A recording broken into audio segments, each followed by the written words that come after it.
Yeah, you can go. الحمد لله نحمده ونستعينه ونستغفره ونعوذ بالله من شرور أنفسنا ومن سيئات أعمالنا من يهده الله فلا مضل له ومن يضلل فلا هادي له وأشهد أن لا إله إلا الله وحده لا شريك له وأشهد أن محمدا عبده ورسوله صلى الله عليه وعلى آله وأصحابه ومن تبعهم بإحسان إلى يوم الدين أما بعد. So this evening, inshallah ta'ala, we'll be continuing discussing our book Muqtasa Al-Bukhari by Zabid rahimahullah ta'ala, and today we'll be continuing from where we had stopped in the last lesson. When the last lesson we discussed concerning Asir wal Gharim Yarbut fil Masjid. So we had discussed to some length the hadith where he mentioned here regarding the person who said, the person who's chained in the masjid or left in the masjid. We discussed that matter at some length. So today, inshallah ta'ala, we'll be discussing the hadith or the chapter that follows and the hadith that is mentioned relating to that discussion and the ahkam and fawahid that can be taken beyond Allah subhanahu wa ta'ala. Aywa. Bismillah wassalatu wassalamu ala rasulillah.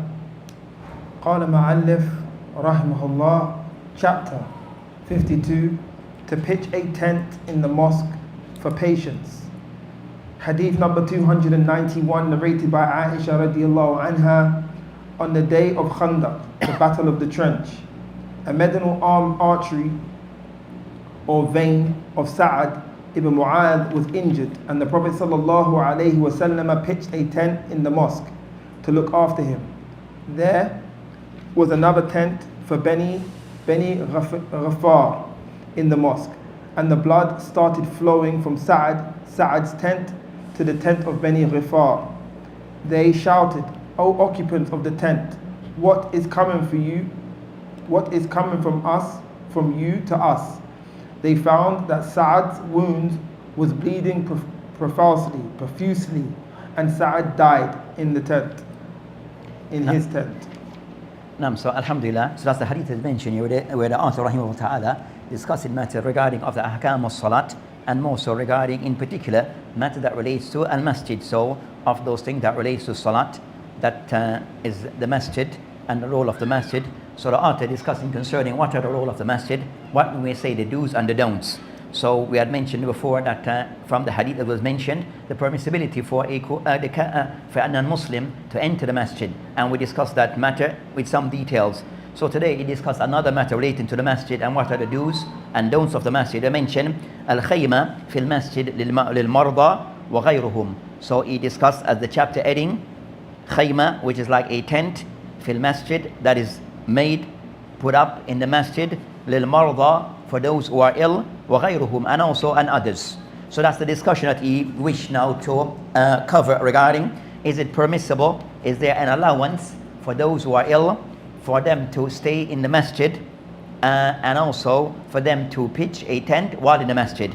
Then I mentioned the hadith here of Aisha radiallahu anha, and the hadith mentioned regarding Usuba or Usib Sad. So they mentioned that this Sad, Yawm al-Khandaq, that this Sahabi, that of the battles that occurred regarding the battle of Khandaq, and that he was injured in this battle. They mentioned regarding concerning the Sahabi, they mentioned Sa'ad. So it is Sa'ad ibn Mu'adh. Sa'ad ibn Mu'adh, Sayyid al-Aws. So it's considered, so is Sa'ad ibn Mu'adh, Sayyid al-Aws, of those who are of the people of Aws, and of those who are standing amongst the people of Aws. That I mentioned that he was injured in the battle of Khandaq, and he had an injury. Then I mentioned the Prophet ﷺ, فَضَرَبَ Nabi ﷺ خَيْمَ فِي الْمَسْجِدِ, with the Prophet ﷺ, that he put up a tent for him in the masjid. Then I mentioned لِيَعُودَهُ مِنْ قَرِيبٍ, for people able to visit him. They discussed regarding concerning that with this particular matter, that one, it shows the permissibility for a tents to be made inside the masjid and it to be used. So of those cases I mentioned that it could be used for people who are ill, so it can somewhat to nurse those who are ill, as in the case of Sa'ad, that he was ill, that he was injured from a battle and he was kept in a masjid, and this man, so it showed the permissibility of this. It shows the permissibility of this act. Then also he mentioned that of the reason, they mentioned لِيَعُودَهُ مِنْ قَرِيبٍ, that for people to able to can visit him. They mentioned regarding concerning that Asad as for that he was placed in the masjid, and the purpose behind the tent being made that he would stay within it, and also so people are able to visit him. So they mentioned from this, it showed the permissibility of this act. It showed the permissibility of having tent inside the masjid. But on this matter regarding placing a tent, and it mentioned regarding وَفِي الْمَسْجِدِ خَيْمَةٍ مِنْ بَنِي غِفَّارٍ. So they mentioned that according to the Sayyidina, fil masjid, it continued, fil masjid, also inside the masjid, khayma min bani Ghifar, that also you find the people or the tribe from Bani Ghafar or some others who had tents inside the masjid. So not only Sa'd ibn Mu'adh, but also of others from Bani Ghafar who had tents inside the masjid. So from this they mentioned that people who are either ill or there's a hajat, there's a need, that people can remain in the masjid, and also that they can place tents. On this matter, they discussed regarding Ibn Rajab rahimahullah ta'ala, he discussed regarding there's a khilaf between the ulama. There's a discussion between the ulama regarding placing tents inside the masjid. So a discussion between the ulama regarding placing tents inside the masjid. From what Bukhari rahimahullah ta'ala mentioned, it shows, indicate that it is something which is permissible. But there's still a discussion between the ulama. So he mentioned that of the aqwal, of the views of the ulama on this matter, al-khayma fil masjid, he mentioned man qaraha, those who dislike tents being placed in the masjid. And I mentioned, and this is the call concerning Ahmed of this view, that he dislike tents being placed in the masjid, but he mentioned that it only to be done for people who are muttakif, meaning those people who are doing ittikaf. So he disliked it to be done, but they mentioned that for those who are performing ittikaf, then they can place tents. And the Prophet ﷺ stayed in the masjid, and also his wife after, and they had tents. So he mentioned that for mu'takif, it's allowed. Or he mentioned, except for those people who, so to protect them from, they said, from the cold, from the severe cold. So that's one of the views of the ulama. Some of the ulama, they say, rakhasa of the ulama will give a permissibility to have tents inside the masjid. And they mentioned fihi yani qawl that of Ishaq ibn Rahuya or Rahaway, that mentioned in إذا كان قصده that so the person can have the tent inside the masjid, but also they mention the person have to protect the masjid from anything which is unbefitting. So if you have tents inside the masjid, it's allowed, but the person have to ensure that the masjid is protected from anything which is of filth or thing which is unbefitting. So that's another view taken by some of the ulama. And they mentioned regarding concern that they mentioned of those things, they said that the person has to protect the masjid from, they mentioned أما كان منه من حدث أو سقوط شيء من طعام في المسجد. Even for them, food being spilt and left in the masjid, they see it as the masjid should be free from those things. But that's the view of Ishaq regarding that matter. Others also who take this position that they mention it is allowed in case of for a person to have tents in the masjid, but it cannot be there permanently. That will be something which is temporary. So tents, yes, then if there's a need that one can have a tent or stay in the masjid, but the person not to remain in this tent or have this tent in the masjid on a permanent basis. It has to be something which is temporary. Other than that, they say it is mamnu'. So temporary, and for the person to be there for permanently, then no, they see it as not to be done. Then they have a next discussion that they kind of somewhat spin off from this. So that's concerning having tents in masjid. A spin off, or what they discuss also attached to this matter regarding ghiras or bina. The person either building something in the masjid, of a structure inside the masjid, or a person or growing of trees in the masjid. So in some places you may go that they may have trees inside the masjid. Have anyone seen that? Go to a masjid and they have like trees in the masjid. They have like a garden, like in a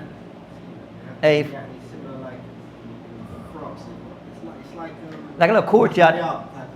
Hey.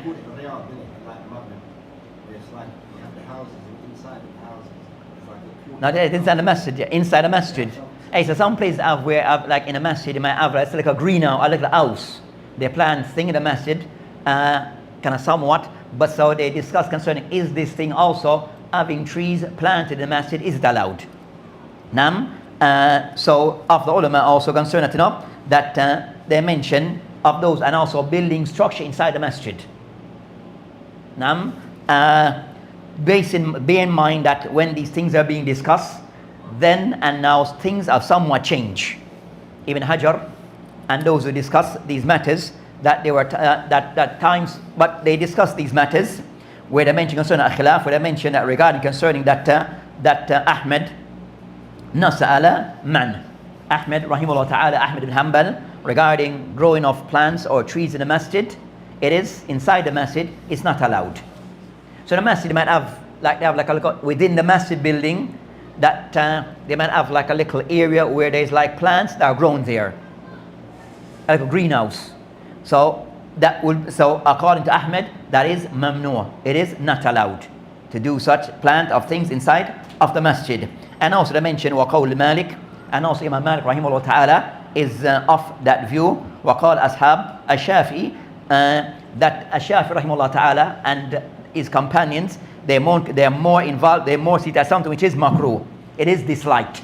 So Shafi, some of the ulama of the Shafi'iyah, more inclined towards the view that planting of trees or building structure inside the masjid, it is mamnu'.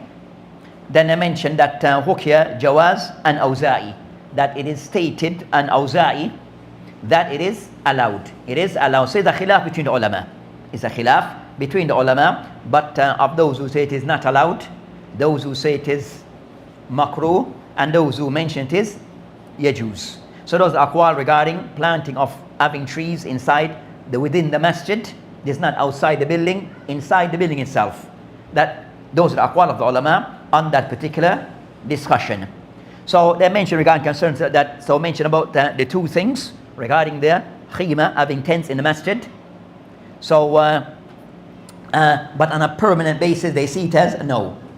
But temporarily, yes. Some give concession to those who are mutakif, or those who have a real need to be in the masjid for a while and then they can move on. As for this matter regarding placing tents inside the masjid or not, or structured, or people staying in the masjid, then those things go back to those who are responsible for the masjid. That's the ijtihad, but it's something which is allowed for people to stay within the masjid. But as for the final decision as to what I say, which is that go back to the maslahah within that community and the masjid.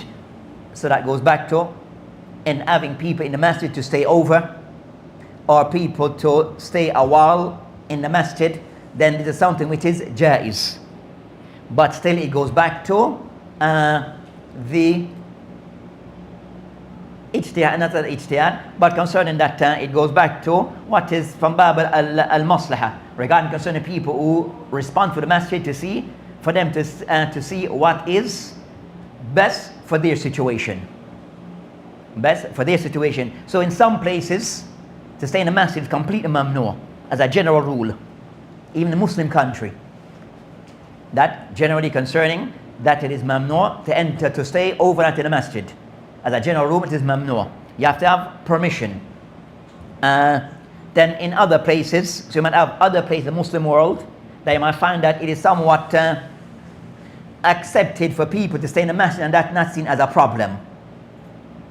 To have people stay over the masjid, then that is something which is allowed, and it is seen as not as a problem. And then you have other places like the West now, where it goes back to the community as what they think is best. When you say stay, you mean temporarily stay, or? Temporary. Temporary stay. Temporary in most part. You understand? So a masjid might have a rule that a person can stay in the masjid. They see it as 3 days or a week, or based upon your circumstance, but it's not on a permanent basis. So those things go back to those who of the idara of the masjid as to what they see is asla. What they see is what is best based upon the situation and the situation.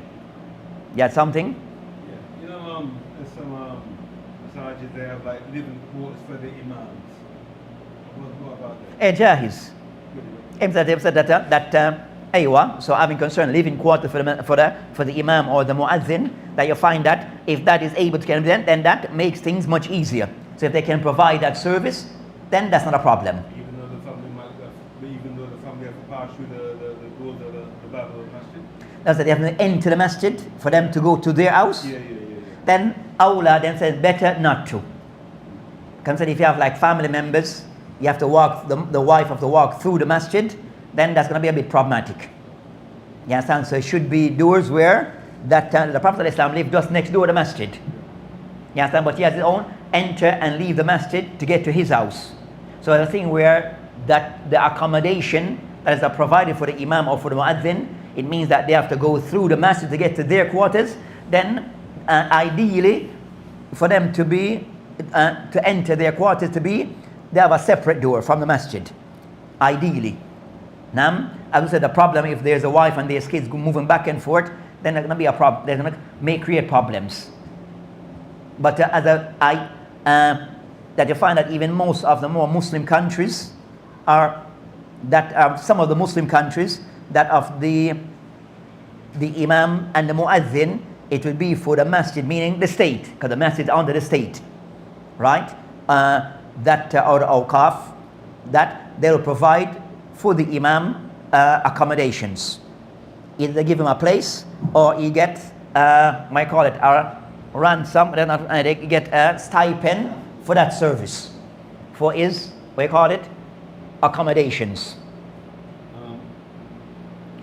Suppose the person's not an imam and just a regular person living in accommodation in the masjid.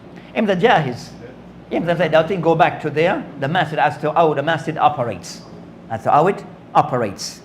Consider the person that live in the masjid, you have a masjid of masajid where they have like, the masjid have like apartments where people can rent and live there, but it's separate from the masjid building itself. It's not a masjid building, but separate from the main masjid. Clear? So, jaiz. But then for the masjid to choose appropriate people living on the premises. But overall, after so from they mentioned from that Ibn Hajj rahimahullah ta'ala mentioned regarding that Imam Bukhari rahimahullah ta'ala that mentioned the hadith by way of indicating it is jaiz for a person to have a tent inside the masjid. Both said aqwal of the ulama, we have stated the aqwal of the ulama on that particular matter. And of those who mentioned regarding concern that they said that they dislike of this being done in the masjid, or that discussion between the ulama, where they mentioned, the Prophet mentioned hadith of Kama Qala alayhi salam, إنما بنيت المساجد لذكر الله وقراءة القرآن والصلاة, or Kama Qala alayhi salam, that the masjid, that they were built for salah, qiraat al-Quran and dhikrillah. So it says now having tents and these things, the masjid is not built for that purpose. So the masjid should be free from these things. But the hadith, they said, so that the main purpose and the main objective of the masjid is to provide those service. But but other things can still be accommodated in the masjid. Other things can still be accommodated inside the masjid, but as the masjid should provide at least these three basic primary service. A place that people can come and read Quran, establish their salah, and also dhikr of Allah subhanahu wa ta'ala. At least those basic services are provided. So in each art community, the service provided by the masjid may vary from one to another, or even from one country to another. That the service provided by the masjid may vary from one place to another, depending on their circumstance. So as for the hadith that I mentioned here, of the fawaid of the hadith in general regarding that Sa'd, and we mentioned that his name Sa'd ibn Mu'adh, that got injured in a battle, and from this, that of his veins that got cut, then the Prophet ﷺ allowed him to remain in the masjid, and they mentioned regarding that in the masjid, that so as he could be visited, so of the purpose, as I mentioned that either he lived far away from the masjid, so the Prophet ﷺ wanted him to live closer to the community where people could visit him. So also he showed the virtue regarding of visiting those who are ill. He showed the virtue of visiting those that are ill. And also to make it easier if the person is far away, for people to visit them, if it can be arranged where that person is closer to the community, where the people can have access to him to visit him, then that's better, if that service can be provided. And also it showed the Prophet ﷺ regarding that of the duties is regarding as being the Nabi, and also being the head of state and the Imam of the Masjid, that also regarding that that trying to assist people in their time of needs and difficulties. So of the things regarding as the community is trying to, and the Masjid, that trying to assist those that are in time of difficulties. So Sa'd ibn Mu'adh, that he was injured and lived far away, so the Prophet ﷺ provided a place in the Masjid so he could stay.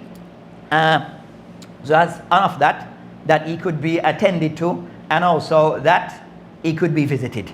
So of the Masjid, and those who are on the Masjid, see what are the things that we can do to make things easier for those of the people of the community. Now, and also it showed the Prophet ﷺ said, with also the thing that sometimes with a masajid, that you find that needs to be looked at, is regarding concern of time, concerns that the Prophet ﷺ concerns that he knew the needs of his community and what to provide. And sometimes those in charge of the masjid, they're in the, what is it? The lurk, they're behind on this. That's the reality. At times of those who run the masjid, they're behind on the needs of the community because of reasons. So those who are in charge, they have to be people who are aware of what are the needs of the community and try their best to provide those things. But if you understand, and not what we find, where sometimes the people in charge of the masjid, they're absent. So they don't know the needs of the community. And that becomes, you understand, so the Prophet ﷺ, because he lived with the people and in the community, he knew the needs of the people. Then it mentioned that also you have others who are inside the masjid. So it showed that regarding concerning Bani Ghifar, that it was not only Sa'd, but also it was already established that others were inside the masjid. And said due to, he didn't explain it. So as for their needs, then it mentioned that eventually, that while in the masjid, that he was overcome by his injuries and he died, Rata'ala anhu, rahimahullah ta'ala. So he overcome famat min. In some narration, the hadith mentioned famata minha, as in this narration, that he died minha. Yani minha, from it, meaning either his injuries.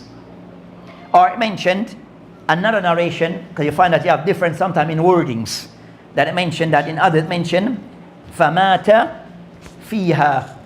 Famata fiha, as mentioned by Ibn Hajar rahimahullah ta'ala, that in some narration mentioned mata minha. That's what is mentioned here. But some of the riwayat of the hadith mention famata fiha, meaning that they mentioned that mata fiha, that Sa'd, he died inside the masjid, in his tent. That he died inside the masjid, in his tent. So should the person that he died inside of the masjid, then taken out and then buried accordingly. But overall it showed that the permissibility of, according to this hadith, of people staying in the masjid, those things go back to those in charge to make those final calls and have that system in place regarding if they provide that service, how it to be provided. So that's concerning what is mentioned. So the mention overall, the hadith, it shows, one, the virtue of visiting of the ill.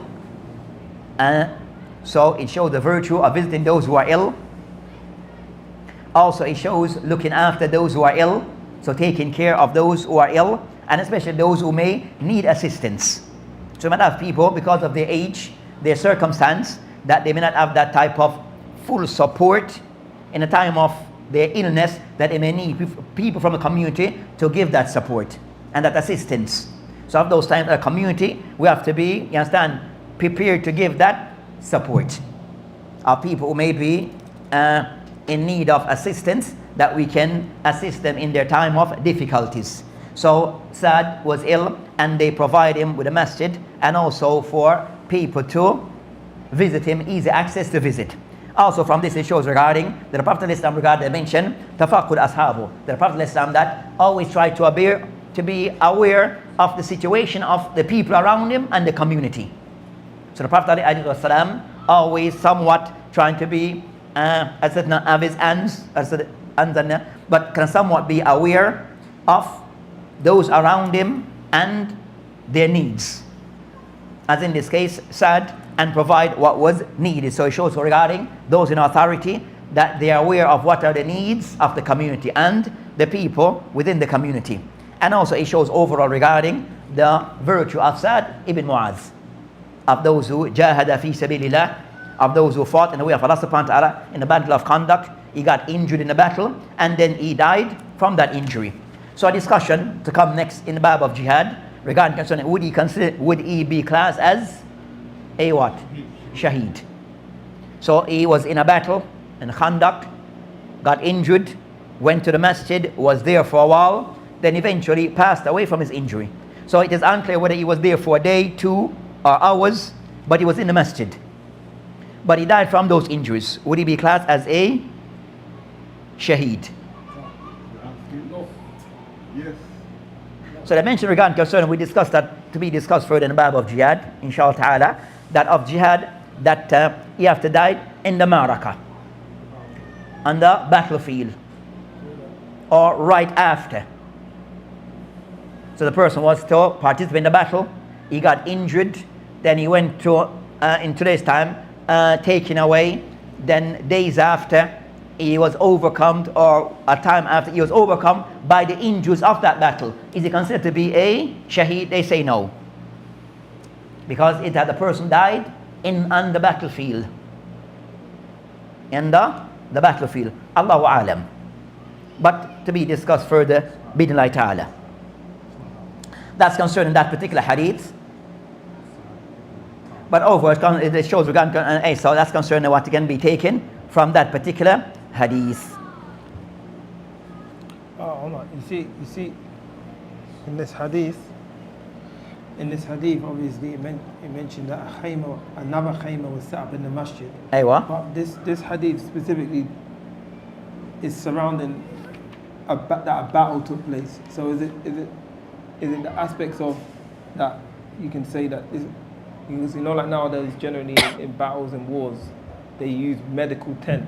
A tent is specifically for medical purposes. Like it's basically like a mobile hospital, because obviously they can't have a designated place. Hospital, to proper see, hospitals there. Yeah, so they do that with whatever space that they have. So obviously this was the masjid at the time. So, and it was during a battle. So could it be said that this tent was specifically for medical purposes, nothing else? And not necessarily. Yeah, that's what I'm saying, in the masjid, because obviously the masjid is obviously going to be somewhat safe zone, refuge zone. Is because you're just having your tent outside in the open. Hey, so they discussed and said, Imam said, the hadith here comes to the shahid of the hadith, so the main point of the hadith. So you find that sometimes one hadith, it has different points. You understand? Or different masail. That the author here, they mentioned the hadith more so regarding, can said, no, it's the bab of salat, more so regarding matter that relates to al-masjid. So regarding concern, so they mentioned that, Ibn Hajar mentioned that the hadith purpose now is to highlight mainly, you understand, as that there was a tent inside the masjid. As for the other things regarding the reason why it came about because of a battle, that's not per se the main focus. Okay. The main focus in this hadith is regarding that is it permissible to have for a reason a tent in the masjid. They mentioned that al-khayma fil masjid lil marda, for those who are ill, because of circumstance. They mentioned wa ghayruhum, and also others. So they mentioned that Bani Ghaffar, we are unclear as to why they were in the masjid. Was because they were homeless, and we know you have people who used to stay in the masjid. So that the hadith, the shahid of the hadith is regarding the discussion around having tents inside the masjid. Okay. It could be for people who are ill or for other reasons. As I mentioned, وَغَيْرُهُمْ, for others. So it depending on but it shows, but that's the main thing of this case, for this of Sa'd, but also you have others, it's unclear as to why they were there.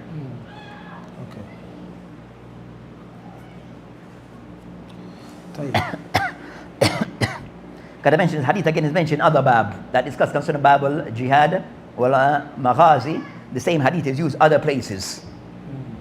Now, so you find out one hadith you can take, it discuss several different matters. And also concerning the Khandaq they were in Medina, within the city, you understand? So they use a masjid, and they mentioned that the reason mentioned لِيَعُودَهُ مِنْ خَرِيفٍ, for people to visit him, because they mentioned that Sad, he lived somewhat away from the town center. Nam.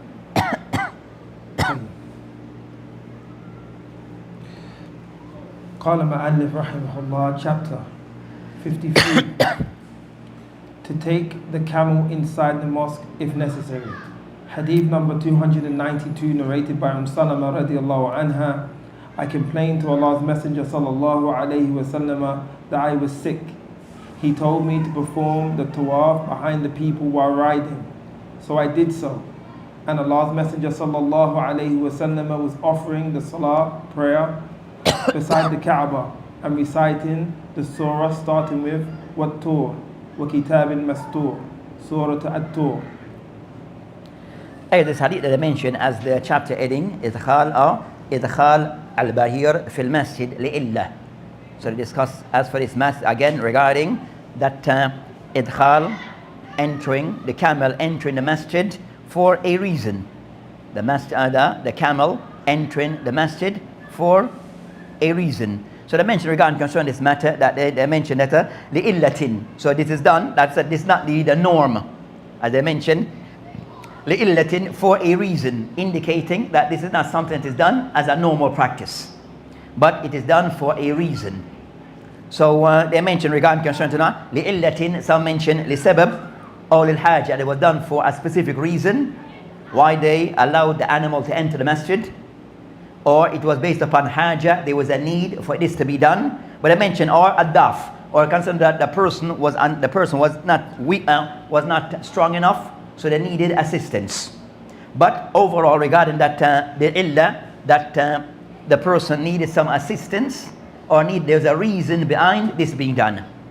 So that's concerning that regarding concerning the entering of animals, because there's a reason for this. But ordinarily, it's not to be done. So they mentioned the hadith of Salama radiallahu anha, where she mentioned Shaykh Nabi alayhi salam, Anani ashtaki faqal tufi, that concerning that regarding concerning them performing al-Hajj, the time of Hajj, that the Prophet Islam performing of Hajj, so of his wife, that they had certain things that they brought his attention.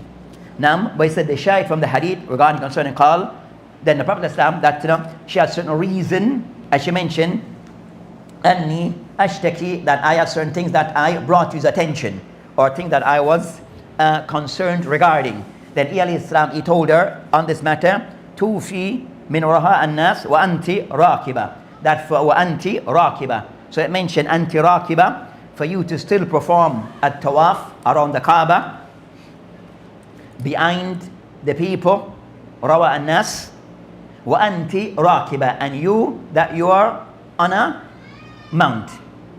So it shows regarding that she, as I mentioned, she had a reason. Certain things occurred where she brought it to the Prophet ﷺ attention, and he gave her this particular system to use, which is for her, in her situation, for her to ride on a mount and going around the Kaaba. So they mentioned that for Tufti, then she did what she did. That's why it shows that regarding concern, the ulama mentioned that, discuss that, as they discussed, what's the hukum idkhal bahir fil masjid? What's the hukum of an animal entering the masjid? You have khilaf between ulama on this matter. So of those who mentioned that animals that are allowed are animals that we can eat of their meat to enter the masjid. So animals that are allowed are those that we can eat of their meat. The one that we are not allowed to eat of their meat, they should not enter. Then of those who mentioned, as they mentioned of all the matter, those who make mention it in general, they mention it is disliked, yakra idkhal ba'ahim wal majanin, that of those who mention it is disliked for those who are to enter animals, and also majanin, and people who are insane, to enter the masjid. Is that was Sibyan. And also they add a third group, which is Sibyan, youngsters, children inside the masjid. that I mentioned children, they said, لا يتميزون, that those who are to make distinction in the masjid, or cannot make certain distinction. So that's the view taken by some of the ulama. They mentioned mutawalli wa ghayru. Mutawalli, not sure, one of the ulama, maybe of the Shafi'iyah, and others who take the position, it is disliked for animals in general to enter the masjid. Also second, those who are said to be majnoon, majnoon they say today. Mentally ill. Insane, mental health. So majnoon because mental is so the person that may have some situation with their mental health, that in that situation, then one also can block them from coming to the masjid. And also Sibyan, he mentioned the third group, says Sibyan, الَّذِينَ لَا يَتَمَيُّزُونَ الْمَسْجِدِ, who does make that distinction when in the masjid. Those youngsters who do not make distinction when they're inside of the masjid. That's concerning of the view that is there of the ulama. Another opinion, yubah, idkhal, or dukhul al-bahir al-masjid. So they mentioned that it is allowed. Some mentioned from this hadith, it shows that there's an allowance if there's a reason for animals to enter the masjid. For animals to enter the masjid. قال Ibn Hazm that يبا دخول الدابة, that Ibn Hazm al-Zahiri, that that it is allowed for animals to enter the masjid lil-haja, if there's a need, if there's a need. So overall I find that يجوز إدخال البير عند. So of the ulama who say it's allowed in general, Malikiyah, of those of the madhahib, the Malikiyah, the Hanabila, يجوز إدخال البهير عند المالكية, Hanabila, the Zahiriyah, and in the Ashafi, in the Imam Ashafi rahimahullah ta'ala, that it is disliked. It is disliked. It's the Shafi'i. Ashafi, that it is disliked. So those are the views regarding. And I mentioned Mutawalla, that seems to be one of the ulama of the Shafi'iyah and others, but of the view it is disliked. Those who say it is allowed, and those who make a distinction between those that we can eat of their meat and those that not. And those who say no, based upon, they say talawuth, that they may mess up the masjid. Or they can mess up the masjid of... So based upon it said, no, they are not to enter the masjid. They are not to enter the masjid. So you have those aqwal between the ulama. But from the hadith it shows if there's an haja, the Prophet ﷺ gave allowance for Salama to use a camel to go around the Kaaba. So show that a degree of permissibility and of the most noble of masajid. So was it not those things that we're discussing? And today's time it goes back to that those who are responsible regarding the Idarat al-Masjid, those who are responsible for running of the masajid. That's now their ijtihad. That's now their call regarding. And in today's time, it's not a practice. It's not a practice. It's not a custom for us anyway. It's not a custom today. But if you went to somewhere like you went to, for example, Jamaica, they might have an animal go through the masjid or through the masjid. About Jamaica. For example, it's true. They might have, for example, saying you got rural areas in Jamaica and they have a masjid. They have sheep, they have animal, or whatever the case may be. Most places now, we have the masajid they are built now today because they have walls to enter the compound, and also you have doors. So you find in most part, we find that in most part, because that are also the things that are kept inside the masjid for security reasons, and also we have carpets. They find that in most masajid they kind of somewhat, except for maybe in the only case you might find the only animal that is allowed in the masjid that may see is what? Cats. Yeah.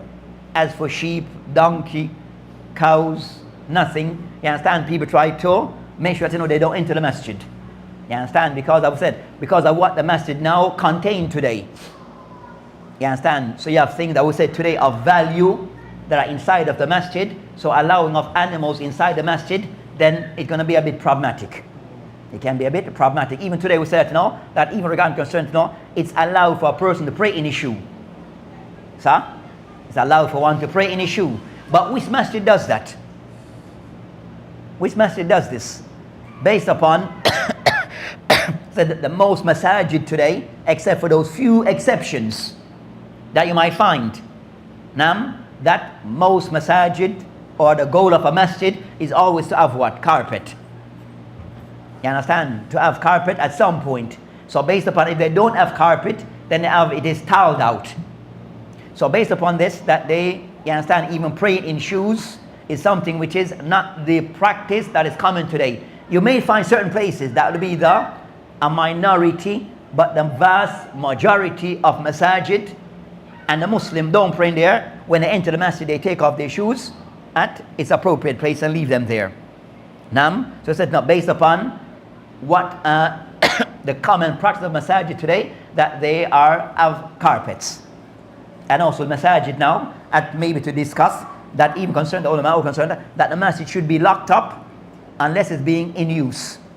So time that is opened for the salat and time that is closed, because we said the masjid should be also secure what is contained inside the masjid from theft and people coming and misusing of the things inside the masjid. So you have things that have changed. So you have other things that are mentioned regarding the masjid, that even like Ibn Saheeh rahimahullah ta'ala, that mentions that in masjid now you have those sockets for electric.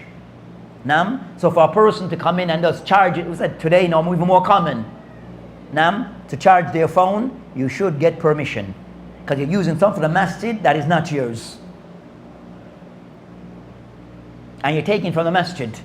You find in some customs that for a person, they will see it as mamnu' for them to even think of charging their masjid in a phone. You understand? They see a masjid, a place that we give, we don't take. You have that some customs that they see a masjid, that anything we give to the masjid, but we don't take anything out of the masjid. That's the custom of those people. You have different customs. So they see anything that they're going to take from the masjid. They have no Quran in their house, but they will not just take up one and go. They will never do that, because in their custom, see it as mamnu'. For them to do so, they have to ask permission. That's their tradition. That's their custom. So they will never see it as for them to charge their phones in the masjid unless they get permission. And in today's time, they have to contribute something back for that service, as they see it as traditional. For them, they do not take from the masjid except with permission, but for them they see it as their responsibility to maintain the masjid and to give to the masjid. So you have different approaches regarding those matters. So instead for a person, it's just either go the tradition of the people of your locality. Go the tradition of the people of your locality. We're going to finish soon. I've been to places, if you've gone by Muslim countries, that the tradition, if you're in the masjid and the adhan is called, then everyone goes silent. You read the Quran, you pray, but people shouldn't be talking aloud after the adhan. So I've been to those places, but for a purpose of like educational purpose. So you have lesson in the masjid. So after the adhan, stop the lesson during the adhan, then resume after the adhan. But the people still see that as somewhat not our tradition. That's not our custom. And to see even the students talking aloud in the masjid when the lesson is finished, or minutes remain before the adhan, and you're talking in the masjid aloud, for them that is like, where your people come from? Huh?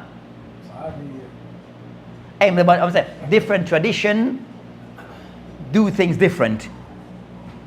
So I said, but you work with the tradition of the people or the place that you're at. In most part. But overall, that, as we say, with regard to this matter regarding entering of, so anything they mentioned that will kind of somewhat that will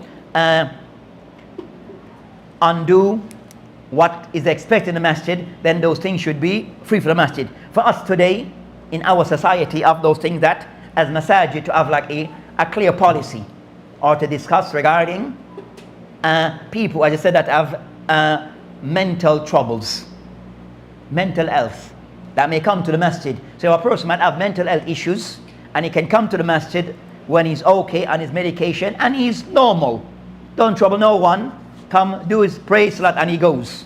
And then another person is on medication, he have his situation, but when he comes to the masjid, his hygiene may not be the best.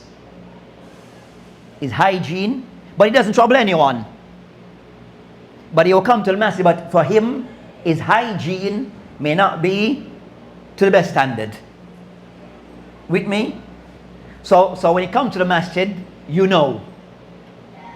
When you come to the masjid, you know because of the hygiene situation. But as for his behavior, he doesn't trouble no one.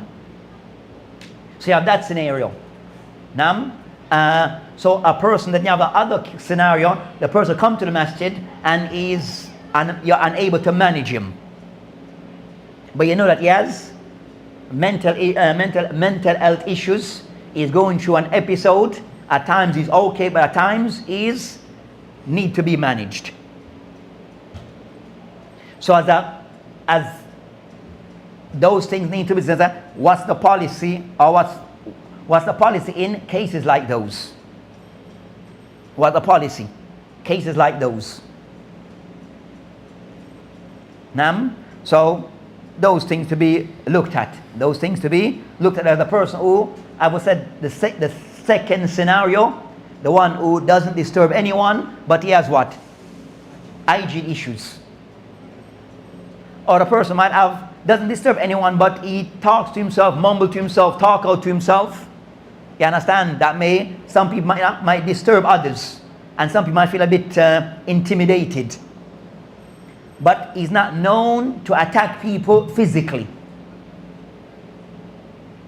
So you have those cases to see how to manage those cases. Where might require concern a masjid or a masajid to discuss people who are in the mental health field.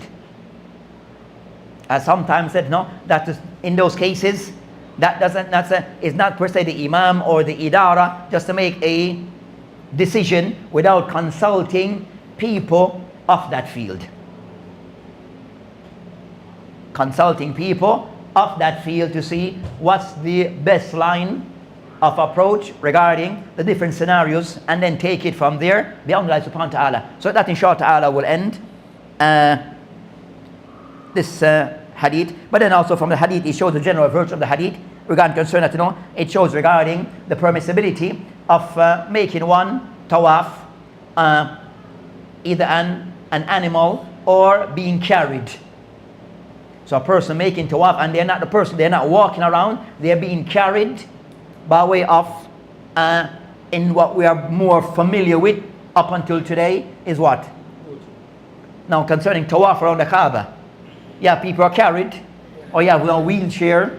Now, that's what we know today. Before, they used to have a different, in my days, they used to have the wheelchair. What they had before? They had something they used to put but you used to have something to carry the person on, and they carried around, and then you have the wheelchair. I've got the Arabic word for it, but I know what you're talking about. But you used to have something to carry the person on. They climb in it, and and you carry it. And they go around. Yeah, so they used to carry someone on their shoulders. You know, like... Hey, you know what I'm talking. Don't say, today's... And you lift it, and then yeah. So we had that thing. Then after a while, we had wheelchair, and then... And that's the thing now. With today's time, we're gonna have now the scooters, but scooters now in the haram. But you have scooters in the haram. Yeah, that little. And like a scooter thing. Yeah. And I'm saying that's what I'm saying. Around the Segway thing. Yeah. So I'm saying things changing. You understand? Things changing. But there have to be a haja, like you mentioned. No. You understand? Like a need. They see it as a need. That some people may be elderly or ill people may need something to assist them. So they're using what is available based upon what's available now, the newest technology. So the last technology that we had the wheelchair. Now you have wheelchair before use. Everyone used your wheelchair. You had to be pushed. Now today wheelchair, you have one that is like electric wheelchair, or what they call them today. The one that now you steer your own like a buggy. You understand? So things are changing So in those places, things might change. You understand? So Allah, but they changes. They go to change based upon what they think is befitting and suitable. But overall, it shows regarding the person being allowed to be taken around in making tawaf, and also around the Kaaba, and also between as-sa'i. Also, it shows regarding that at Islam, it came to make things easy. So the Prophet ﷺ regarding Salama, that she had certain a situation where she was unable to walk around. So the Prophet ﷺ, he gave her another option. You can still do what needs to be done, but in this case, you could be carried, or you can ride something around. So it shows regarding concern the ease of Islam, based upon what Islam allows. Those ease based upon those things that are allowed. And the Prophet ﷺ wasn't there to make things difficult on a person, not to make things difficult, but also to try to make things as easy as for people, even in things of ibadat, in even acts of ibadat. And also it mentioned regarding the Prophet the excellence of reading Surah Al-Tur in he read. So show the person that reading of those surah, the permissibility of this. And also that for a female still in making tawaf, not that she try to be a distance away from the men to the best of her ability. What I mentioned to her, tufi min ra'a an-nas, meaning concern the men. So for the female still in making tawaf in as-sa'i, that they try to kind of somewhat not to be side by side with strange men, but try to kind of somewhat separate themselves from men. So that's concern of the mention regarding what can be taken from this hadith. And also we discussed the main issue, which is allowing of animal inside of the masjid, allowing animals inside the masjid. So that inshallah ta'ala will end this discussion and continue next week. وبالله تعالى توفيق وهذا السبيل والآخر والحمد لله آمين.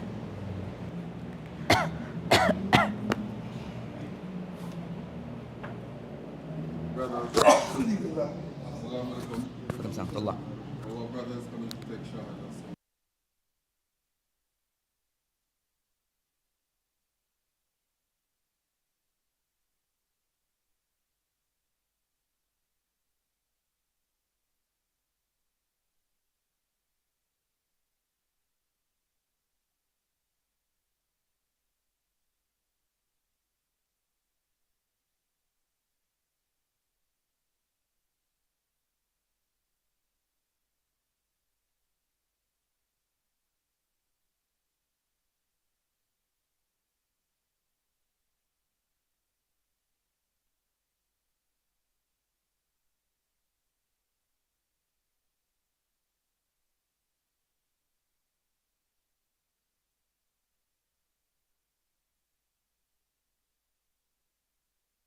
Shahada is a person that saying certain words. When those words are said, then the person is considered then to be a Muslim, and then start to function gradually and slowly as a Muslim and learn the teachings of Islam. But before we do the Shahada, I need this.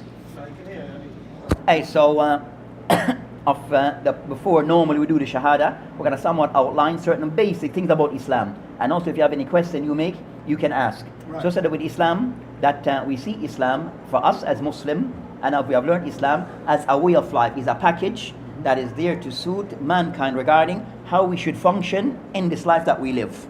So Islam has given us facilitate all the things that we need as a system as to what to be done and how things to be done, so as to live the best life possible on this earth. But also for the person to, while living on this earth, that he has a connection with his Lord and Creator. So us mankind, the purpose of us being on this earth, that the objective is for us to serve our Lord and be obedient to our Lord and kind of follow the manual that He has given to us as to how we should function, which we see as Islam. So the manual of life is Islam. The do's and don'ts, how we should function, that's Islam. Right? So for the person, mankind, us, to kind of somewhat to be familiar with the manual of Islam and try to function according to the teachings that is within it. We're not there to make up anything new, because everything already is there in place. It just is for us to understand the teachings and to live by it. And if we were to do so, then we'll be fulfilling the purpose of life. So the essence of Islam, it revolves around our belief that there's a Creator and a Lord that exists. who we refer to as Allah. Okay. Right? And Allah is our Lord and Creator. We see Him as the Creator, and we are the creation, and the relationship between both is that we are there to serve the Creator. So we, the creation, we are there to serve the Creator and to go according to the instruction that He has given us regarding how we should function. So this is something which is not new to us today, something that always exists since the time, this is the time of man, which is for us Adam alayhi salam, the first man Adam, up until the last person. We can somewhat try to have that relation between us and the Creator and follow His instruction. So in Islam, that is for the person to submit to the will of the Creator, and the one is for the Creator, and also for the person to adhere to the rules of the Creator, and to avoid anything that that goes in disobedience to the Creator. That's Islam. And the worst of things that can be done, the person worshipping something with the Creator. So Islam is about worshipping the Creator only, and also second, for us to follow the Prophet that was sent to us. So to every nation they will send a Prophet. Some we know of and some we do not know of. But the one that is of importance to us, the people today, is Prophet Muhammad, peace be upon him. Because that's the Prophet sent to the people of this time, our time. Since his time up until the last man on earth. Right? So even though this Prophet Muhammad is, we said today, of Arabian birth, Arab birth, but his message is for all mankind. It's not restricted to his people, but rather it is meant for all people. So the way you're Arab or non-Arab, Asian, black, white, green, blue, Islam doesn't really care about your color.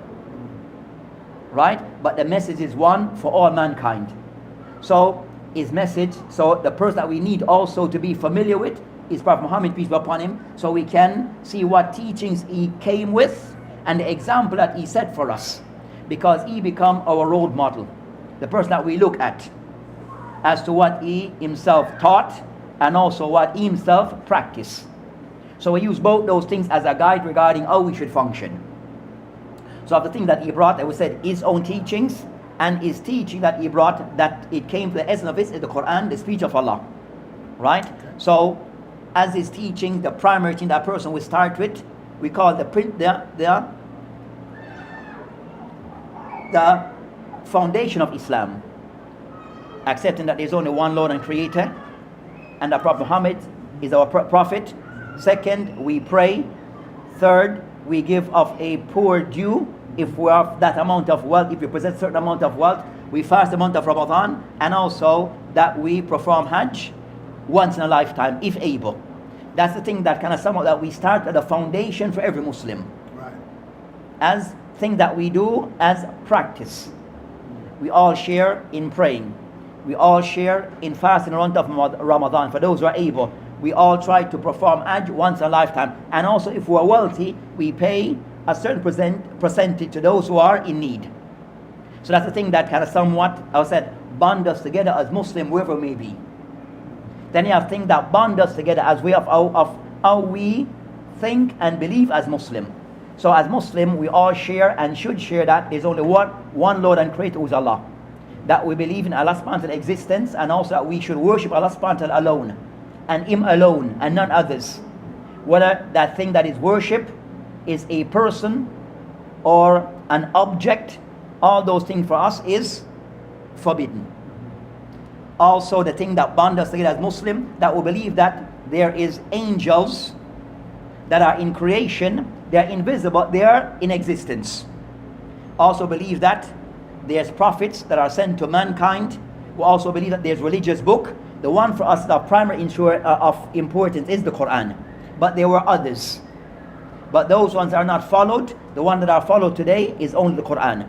And also that we have a belief that there's a day of judgment that the day of judgment will occur, where everyone will be held accountable based upon their belief and their practice. And also that there's destiny, good and bad. So things have been predestined by the Creator, and we're just going through time trying living out that destiny. So that's the thing that bonds us together as Muslim.